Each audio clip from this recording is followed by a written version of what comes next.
Paige says, I think you mentioned something about having something on your website or web page that captures who you are getting a view from on Facebook. What is that called? I think I may be saying it wrong, but I hope you know what I'm talking about. I totally do. And I'm going to actually, oh, I guess I can't comment within there. But it's called a Facebook pixel. So Paige, it's called a Facebook pixel.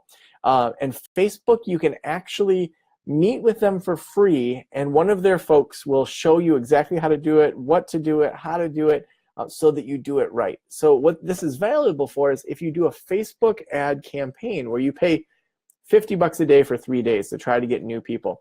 If people then go there, you can retarget the people that went to your website. And so then it pops back up, because we all know that people think about counseling and then they get distracted, especially in Facebook, where, oh, there's this new video I'm going to watch. Oh, there's this other thing. Oh, shoot, I was looking for a couples counselor. Okay, I'm going to bounce over there, leave that tab open. Oh, shoot, look, I'm going to look at a cat video.